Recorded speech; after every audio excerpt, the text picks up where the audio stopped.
Ahora continuamos con los métodos de estimación teórica del semivariograma.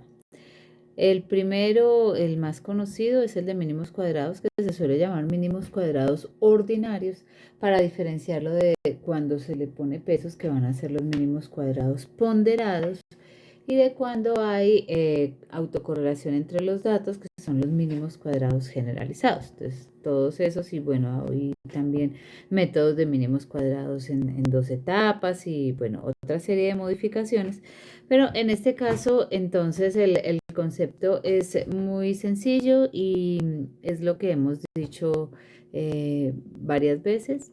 Aquí no se usa directamente la variable observada o el proceso observado, sino que se ha hecho con la cantidad de datos observados, con los n datos observados, se han hecho unos grupos, con esos grupos en cada uno de los grupos se ha calculado la función de semivarianza y esa función de semivarianza se grafica para cada grupo y esos puntos obtenidos así son los que se modelan.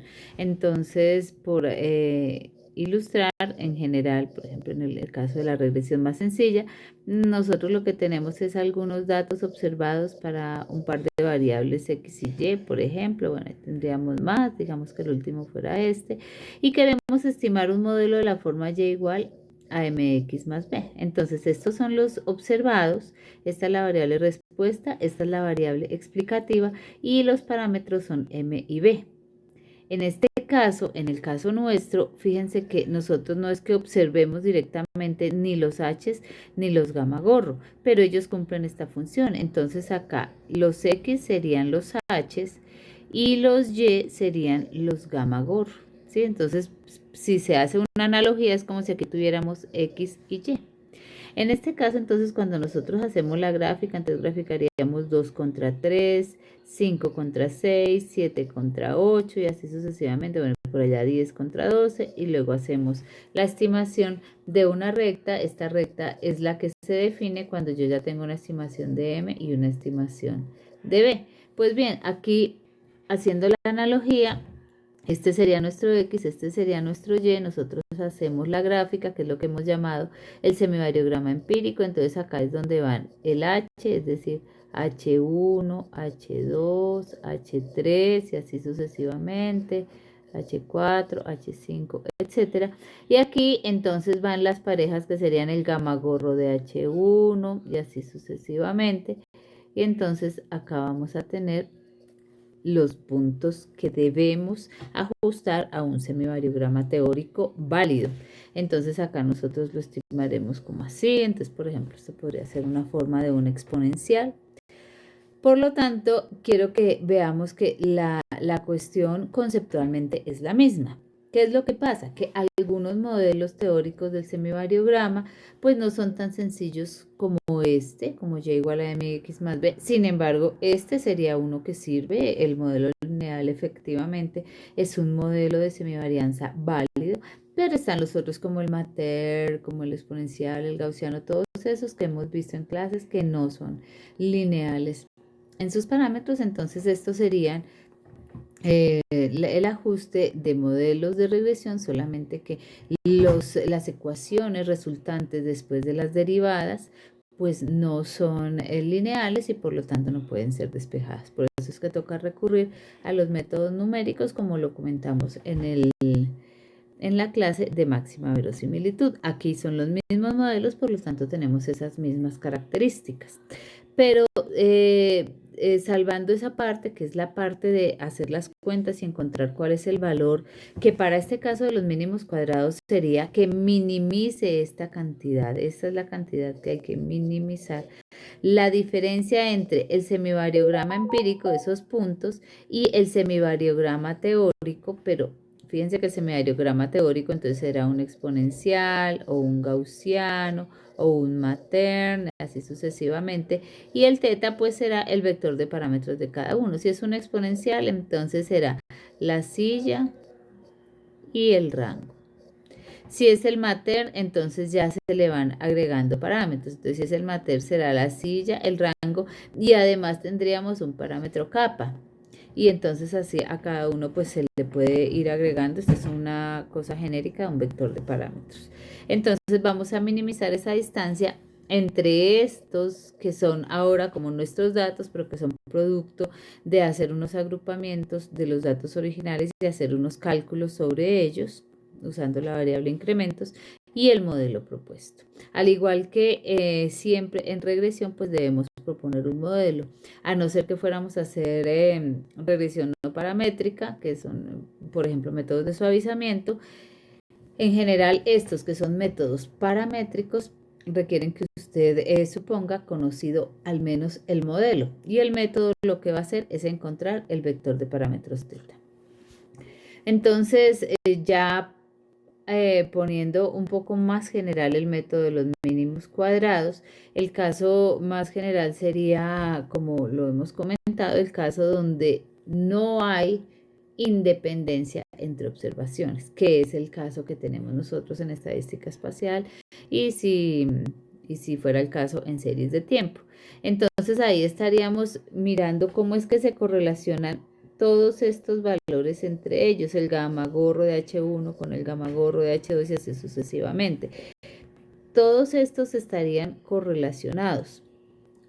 Y lo suelen estar porque pues como hay implícitamente correlación espacial y todos estos son consecutivos, solamente que se van aumentando las distancias, pues evidentemente debe quedar algo de correlación espacial entre ellos. Sin embargo, quiero que notemos que si nosotros usamos el método de los mínimos cuadrados generalizados, tendríamos que construir una matriz sigma. Pero esta matriz sigma es una matriz diferente a la matriz de los datos. Fíjense que nosotros hemos construido una matriz para los datos, que es el vector Z, ¿no? Una matriz donde nosotros aquí ponemos las ubicaciones y lo que hay aquí es la covarianza entre Z de SI y Z de SJ. Entonces quiero hacer énfasis en que esto es lo fundamental. Esta es la parte más importante del modelamiento como lo estamos haciendo en geoestadística, ¿sí? Esta matriz de covarianza, y es una matriz realmente de autocovarianza para el vector Z de S1 hasta Z de SN. Sin embargo, si nosotros usáramos los mínimos cuadrados para hacer la estimación del vector de parámetros θ, la matriz que tendríamos que buscar es una matriz completamente diferente, porque es que yo no tengo en el método de estimación directamente el Z en ninguna parte. Entonces yo tendría que buscar una matriz sigma de gamma gorro de H, es decir, de este vector, o sea que es una matriz completamente diferente a esta. Entonces sería una cuestión muy larga y complicada que para buscar esta matriz yo primero tenga que encontrar el modelo de esta matriz, y entonces sería como una especie de anidamiento y eso complica mucho las cosas. Además, como estos han sido agrupados por distancia, aunque sí suelen estar correlacionados, tampoco es que sea una correlación demasiado fuerte. Por lo tanto, realmente el método de mínimos cuadrados generalizados en geoestadística no se usa. Ahora, lo que hemos comentado es que si el modelo de regresión fuera una posibilidad, porque las coordenadas geográficas explican en alto porcentaje a la variable respuesta, que en este caso pues el proceso que estamos modelando, entonces tendríamos como una alternativa usar los mínimos cuadrados generalizados, pero para el modelo de regresión, no para esta parte del método geoestadístico. Eso es importante que lo tengamos bien diferenciado. La posibilidad de hacerlo con el modelo de regresión utilizando un estimador de mínimos cuadrados generalizados es una alternativa, y la posibilidad de hacer geoestadística utilizando el modelo del semivariograma para después aplicar el método conocido como Kriging es una alternativa diferente. Entonces, lo que sí se suele hacer es utilizar el método donde no se supone que hay autocorrelación entre los gamagorros, porque es entre los gamagorros lo que modelaría esta matriz si la usáramos, sino que se supone que no hay autocorrelación entre los gamagorros, pero sí hay diferencia de varianza entre los gamma gorros. Entonces, pues uno lo que puede interpretar fácilmente es que como uno ha hecho unos grupos, entonces uno ha dicho, listo, H1. Ah, bueno, entonces este H1 tiene un número de pares de datos, por ejemplo, igual a 380, pero H2 tiene un número de pares de datos que es igual a 220 y así sucesivamente. Y entonces HK de pronto tiene un número de pares de datos que es 5. Entonces lo que uno puede ver es que efectivamente, como yo estoy calculando varianza con esta cantidad, varianza con esta cantidad, varianza con esta cantidad, el NDH es muy diferente. Perdón, acá me quedó mal. El NDH es muy diferente en cada uno de los grupos. Eso indudablemente va a afectar. Entonces uno lo que puede hacer es utilizar no los mínimos cuadrados generalizados, sino los mínimos cuadrados ponderados. Los mínimos cuadrados ponderados, que son el método que en regresión se utiliza para corregir la heterocedasticidad. Entonces, lo que uno hace es encontrar una matriz B y esa matriz de varianzas B solamente tiene en la diagonal la varianza de cada uno de los datos, en este caso son K. Y entonces sería que yo conociera la varianza de cada uno de este grupo de variable incrementos. Aquí tenemos 386 pares y cada par se resta y se construye la variable incrementos. Y por fuera de la diagonal, ceros. Entonces esto significa que esta matriz nos va a llevar a una estimación por mínimos cuadrados ponderados. Donde la ponderación es la varianza conocida de cada una de las variables involucradas en la estimación. En este caso, la B a la menos 1 se construye porque esta es la varianza y lo que se quiere es homogeneizar esas varianzas. Entonces, por ejemplo, si esta es muy grande y esta es muy pequeña, pues entonces lo que yo voy a querer no es multiplicar, sino dividir por esta que es tan grande, dividir por esta que es tan pequeña, para que después de hacer esa división los datos queden con una varianza aproximadamente constante. Por eso entonces B a la menos 1 sería 1 sobre sigma cuadrado sub 1 hasta 1 sobre sigma cuadrado sub K.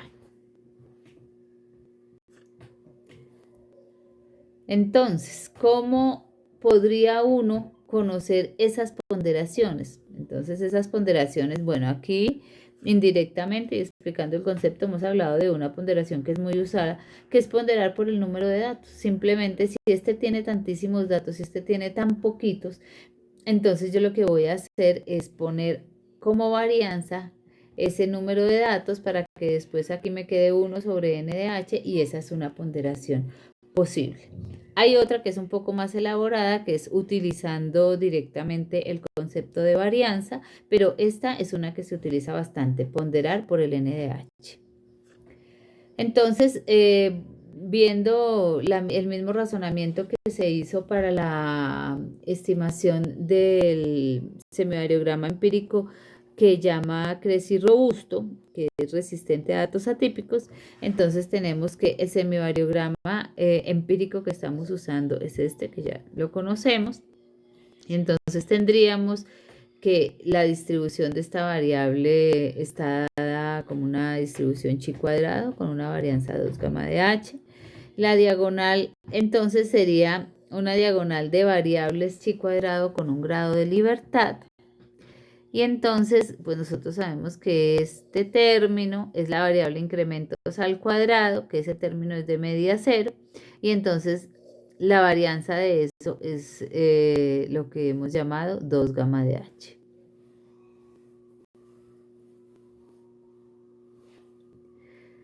De tal forma que lo importante acá es que esta varianza da gamma, bajo este supuesto por lo menos da 8 gamma cuadrado de h.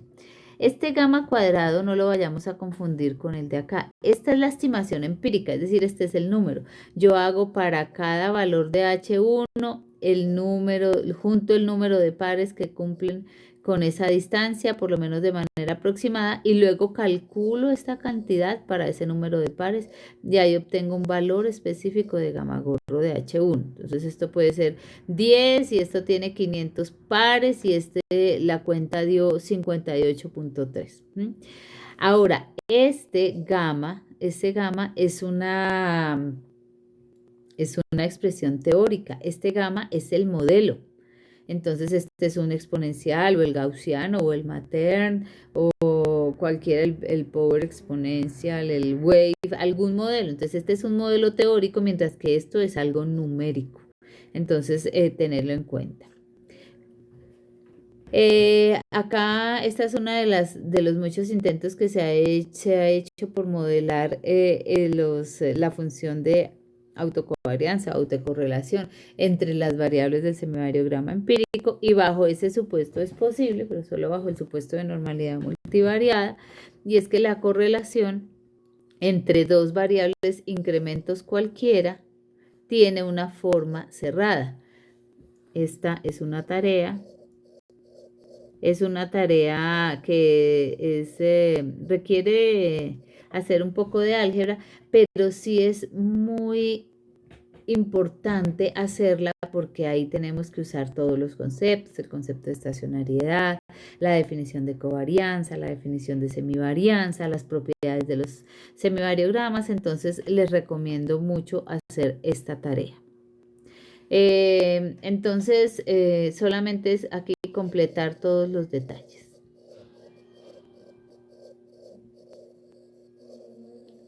Muy bien, entonces para este caso, entonces esta sería la primera variable, esta sería la segunda variable. Entonces fíjense que esto lo tendríamos que hacer para todas las posibilidades, ¿no? Porque tenemos muchas variables e incrementos de acuerdo a cómo va cambiando el H. Entonces tendríamos que cruzar este de H1 con el de H2, luego con el de H3 y así sucesivamente. Y este simplemente es el resultado de aplicar la definición de la función de autocorrelación. Fíjense que acá tenemos una propiedad que es de mucha utilidad, y es que la correlación entre estas dos variables al cuadrado es la misma correlación entre la primera variable y la segunda variable al cuadrado. Es decir, si solo los incrementos sin el cuadrado, si no le ponemos esto, si solamente se correlaciona esta variable con esta variable y el coeficiente de correlación es ρ, cuando correlacionamos esas mismas variables pero al cuadrado, el coeficiente de correlación es ρ cuadrado. Eso dado que existe normalidad, ¿no? Bajo ese supuesto que se hacen todas estas propiedades. Por eso pues estas propiedades son aproximadas, porque si no existe el supuesto de normalidad, si el supuesto de normalidad multivariada no se cumple, pues entonces esto no se cumplirá. Entonces, dado el caso, pues yo digo, bueno, si ya conozco la varianza del proceso, pues entonces voy a ponderar por esa varianza. Entonces, recordemos que esto fue lo que nos dio la varianza del proceso. Y esto es lo que da la covarianza del proceso entre los modelos gamma, ¿no? Entonces, la matriz de ponderación será la diagonal que tiene todas las varianzas, y acá pues se corrige por el número de pares de datos que se encuentran a cada distancia. Esto entonces se le agrega porque sí es mucha la diferencia de pares de datos entre datos que están cerca y datos que están lejos, como ustedes ya lo han podido ver en las prácticas. Por lo tanto, entonces esta B, cuando sea a la -1, pues va a quedar la inversa. Y listo, entonces haríamos exactamente lo mismo que teníamos nosotros en el método de los mínimos cuadrados. Entonces lo que nosotros teníamos era gamma gorro de H menos gamma gorro de H teta, perdón, menos gamma de H teta. Y entonces esto es la ecuación a minimizar. Pero entonces resulta que ahora la vamos a ponderar. ¿Y cuál es la ponderación? La ponderación es el inverso de esta cantidad. Entonces la ponderación es n de h sobre 8 gamma al cuadrado de h teta en general. Bueno, entonces esto sería i variando de 1 hasta acá. I. Entonces, si nosotros, bueno, este es un 8 y este es el gamma. Entonces, si nosotros incluimos acá, bueno, la constante no va a tener problema, entonces podemos sacarla, queda 1/8 de la sumatoria con i variando de 1 acá, de n de h i, y metemos este gamma al cuadrado dentro del cuadrado, entonces nos va a quedar gamma gorro de h i menos gamma de h i teta al cuadrado sobre gamma de h teta. Y entonces pues de ahí es que sale este 1 y queda el estimador empírico dividido sobre el estimador teórico. Es importante que visualicemos que este es el teórico. Es decir, que como este que es el teórico depende de teta, cambia en cada ocasión de la iteración. Si yo estoy hablando de que gamma es el exponencial, entonces estoy diciendo que es, por ejemplo, c de s por 1 menos la exponencial de menos 3 por h sobre a. Y entonces yo le doy los valores iniciales. Y si le doy los valores iniciales, entonces en la primera iteración, el método pues va a calcular los valores iniciales. ¿De dónde saco los valores iniciales? De la estimación a sentimiento con iFit. Entonces supongamos que con iFit en el paquete R, yo encontré que teta, que es igual a CSA, resulta que eso tenía unos valores de 5 y de 3.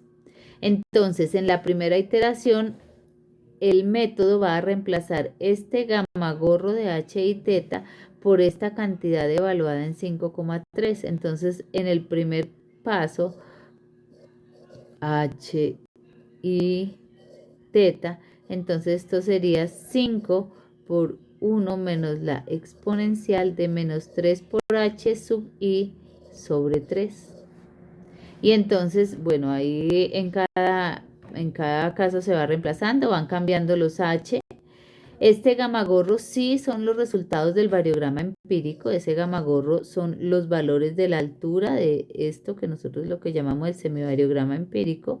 Entonces, esto que va aquí son los números que nosotros hemos graficado previamente en el semivariograma empírico.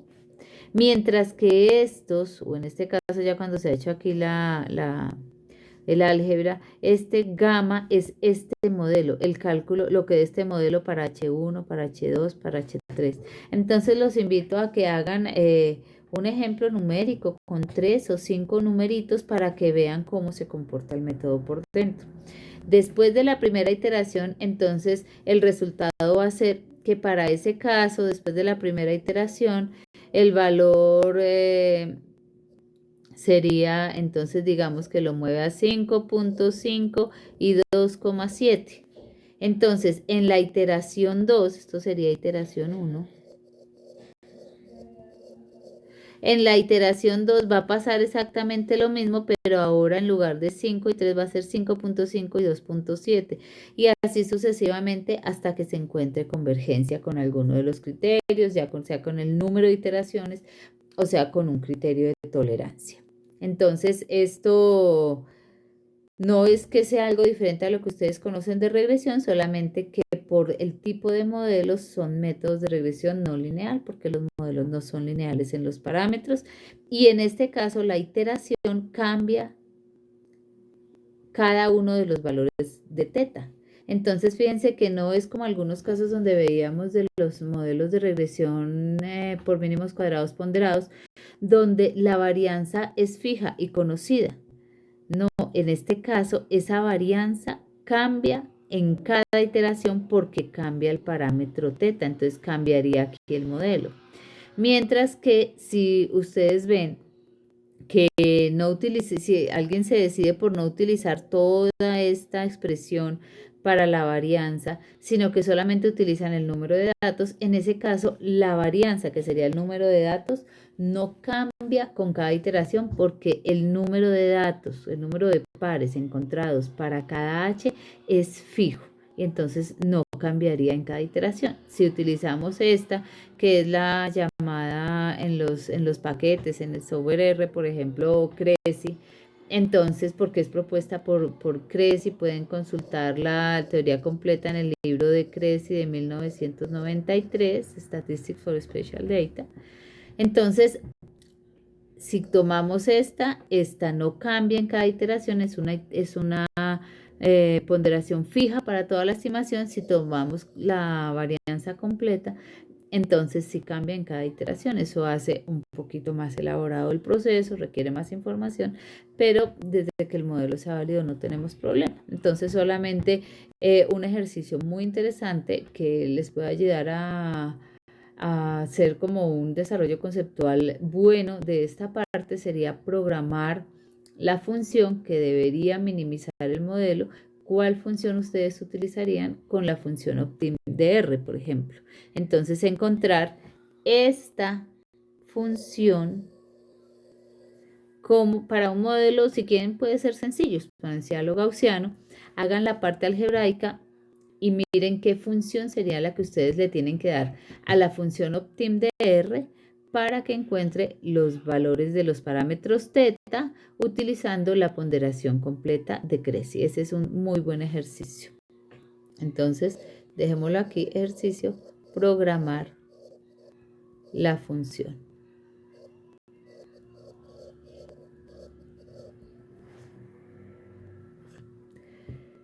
El método de máxima verosimilitud ya lo comentamos, aquí quiero como que lo visualicen un poco más específico, ¿no? Si no, la media no es constante, sino que ustedes quieren estimar de una vez ahí de nuevo para refinar, por ejemplo, la estimación de los parámetros beta que probablemente hicieron quienes tuvieron tendencia en su primer paso, entonces la función se vería digamos, afectada por estas matrices y estos vectores. Esta sería la matriz X que ingresaríamos en el caso más general a la función de verosimilitud. En este caso estoy suponiendo, por ejemplo, que es un proceso que podría tener otra adicional, que es la coordenada horizontal, la coordenada vertical y, por ejemplo, que dependiera de alguna otra variable, como el tiempo o algo así.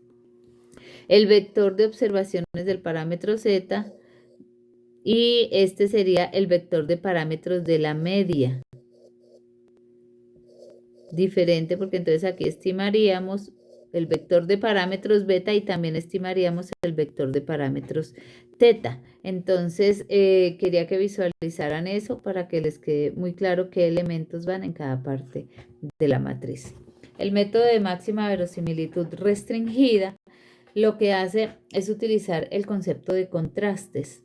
En diseño de experimentos, por ejemplo, en ocasiones se tiene que algunas de las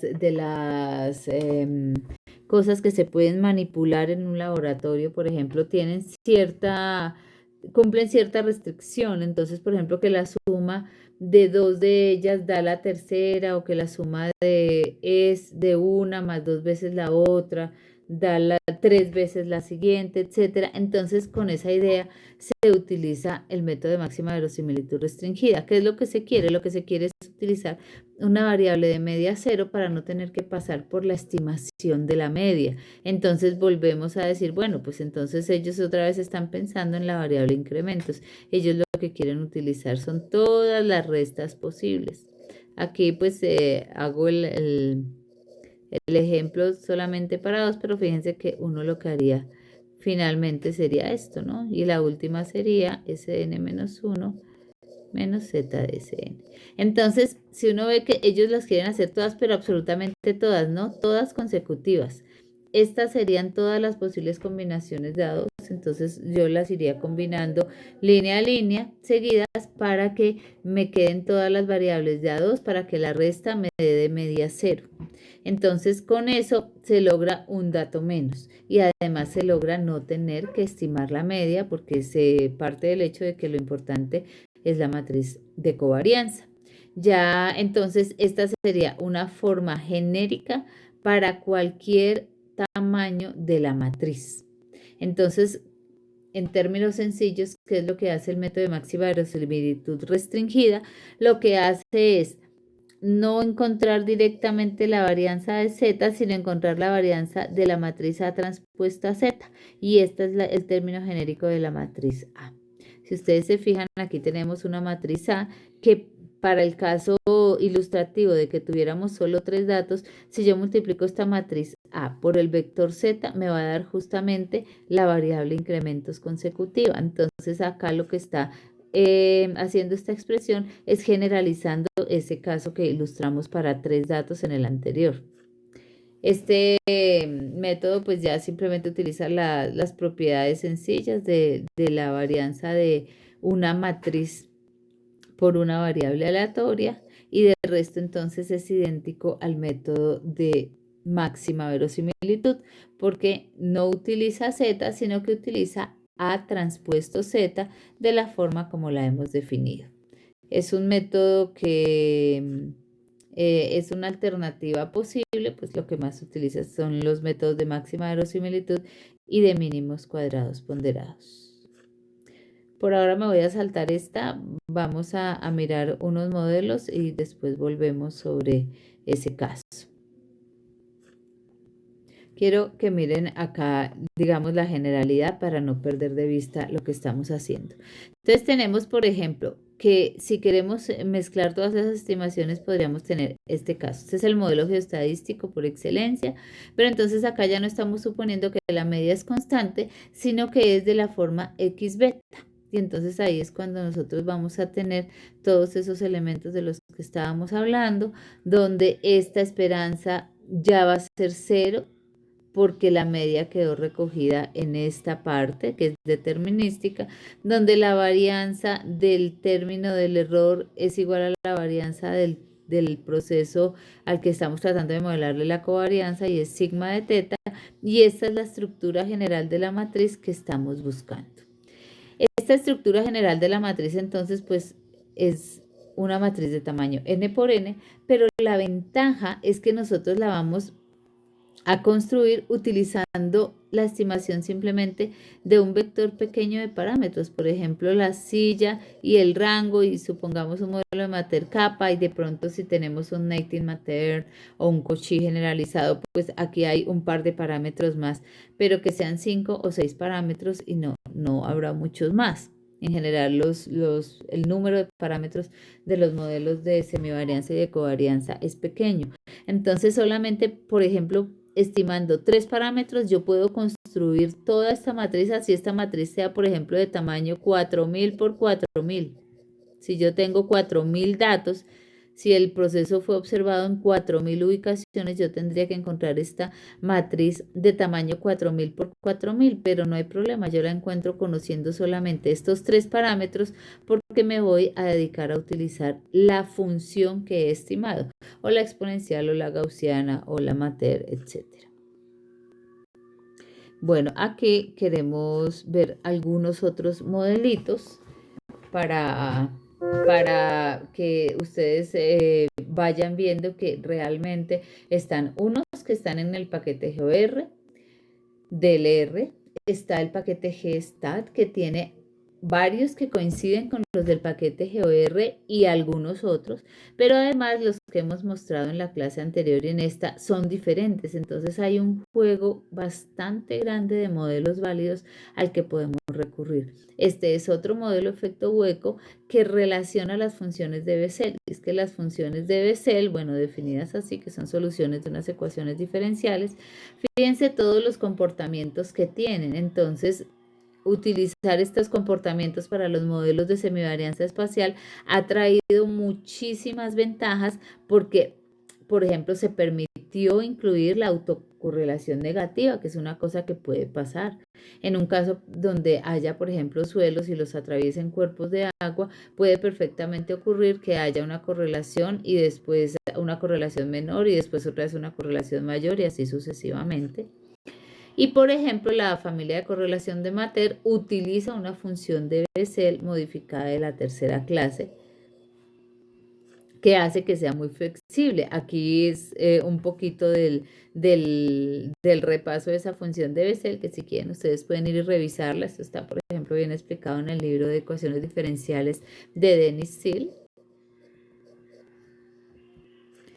Y fíjense la cantidad de velocidades que tiene de decrecimiento esa función. Entonces esto es lo que se involucra a las funciones de covarianza porque es lo que más nos interesa. Nosotros que sea algo flexible, que no tenga que crecer que crecer o decrecer según si es la covarianza, la semivarianza o la covarianza de alguna manera particular, sino que tenga una amplia gama de velocidades de crecimiento o decrecimiento estas funciones de covarianza. Aquí está entonces una gráfica de la función de Mater y fíjense que es como si uno dijera, bueno, entre estas cualquier posibilidad que se presente funciona. Esta gráfica es tomada de un libro que es Model Based Geostatistics,